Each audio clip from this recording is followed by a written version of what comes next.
What is up, my friends? These are the moments I live for, to get to come on here and tell you guys that Liverpool are very, very, very close to a final agreement with Brighton for the signature of Alexis Mac Allister. We've known that this is a signing that is very, very likely, but the journalists have been talking. So let's start this in chronological order. Before I do, though, you know what I want you to do, right? I want you to let me know your thoughts in the comment section. Drop a like on the video, and of course, if you haven't hit that subscribe button, please do. So look, let's start off with something that's happened over the past 24 hours. We'll try and do this in chronological order. So yesterday, David Ornstein was quoted as saying there's a good chance that Liverpool sign Alexis Mac Allister this summer from Brighton. But then today, my friends, stuff started to change. During the game, it started to break that there was an announcement from Argentina, from TYC Sports, that say Liverpool have an agreement to sign Alexis Mac Allister, although it's not official yet. You then see Fabrizio Romano putting in the red dot emoji, the Argentina emoji, and the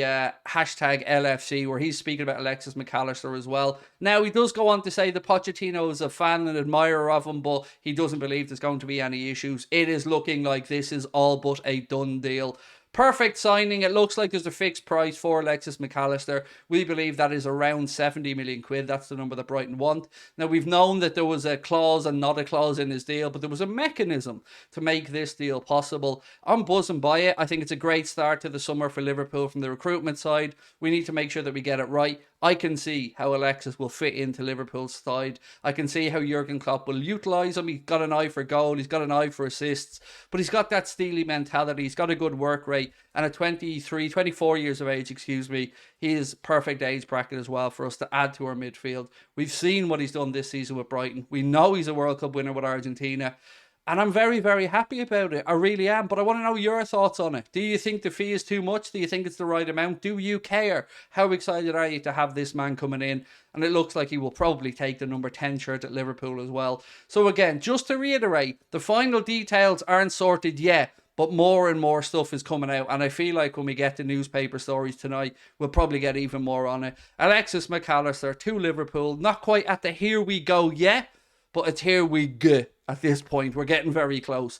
Now, I want to just draw your attention as well to one thing that Jurgen Klopp said yesterday about potential outgoings. He was speaking about Caoimhín Kelleher, and he said that it's going to take a crazy bid, a crazy offer for Caoimhín Kelleher to leave Liverpool Football Club. Jurgen Klopp looks like he wants him to stay. As we know, if we're going into the Europa League next year, maybe Klopp will give them that competition. Maybe he gives them the cup games as well and helps them to try and battle with Gavin Bazunu to get that Ireland shirt.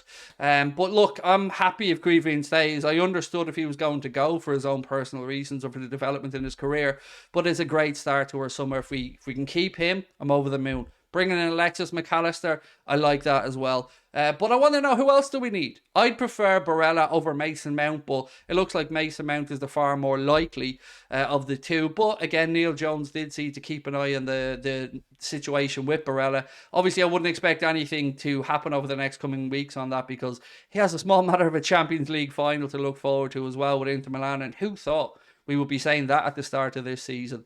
But I can't speak about this video. I can't speak about transfers. I can't speak about any of it without once again paying homage to the lads who finished up at Liverpool Football Club, at least at Anfield today. That is, of course, Bobby Firmino, James Milner, Alex Oxlade-Chamberlain and Naby Keita.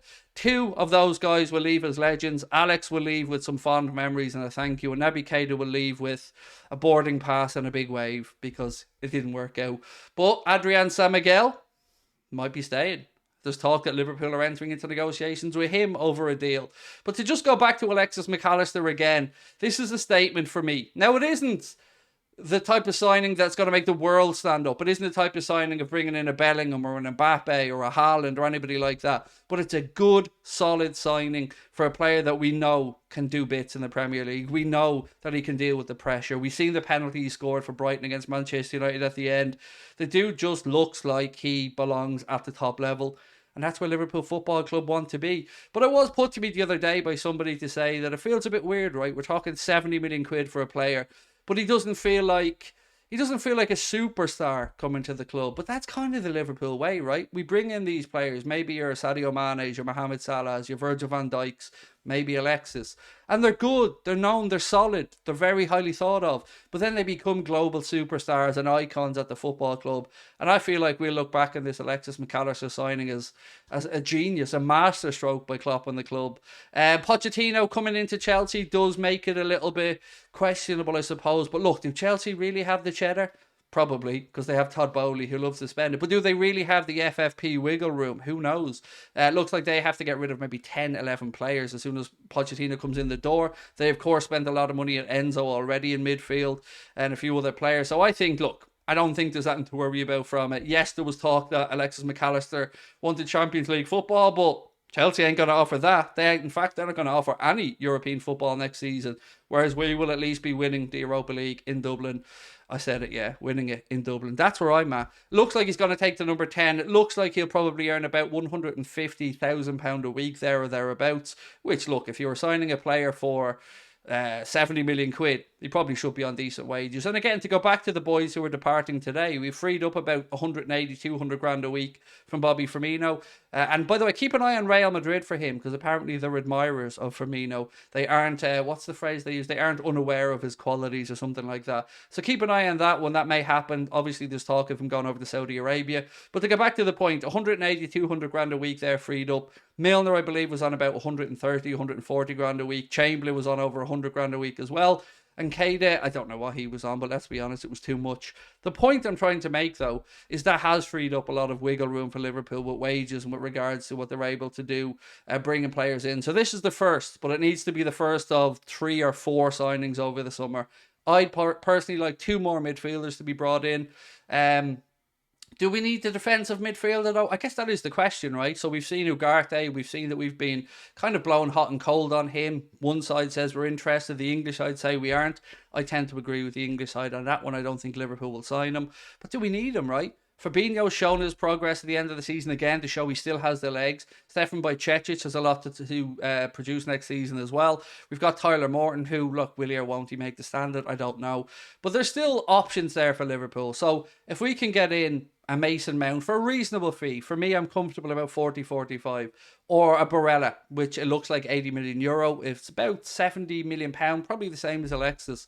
And again, without trying to rub salt in, the reports coming out from the Madrid side are that their opening bid for Jude Bellingham will be about 100 million euro. There is some add-ons in there. They're going to sit down in a couple of weeks' time, the 2 CEOs, I believe, to try and hash out a deal. But if they can get that kid in for anything around the money that's been mentioned, it does leave you scratching your head to figure out why Liverpool can't compete. Maybe it's the wages, I don't know. So look, we've covered a lot over the last few minutes. I want to know everything that you guys know. I want to know everything that you guys think about this deal. Do you think 70 million is too much? Are you looking forward to Alexis coming to Liverpool? And do you think it will be a success? Over to you guys now. Don't forget to drop a like on the video and hit that subscribe button. And thank you for your time.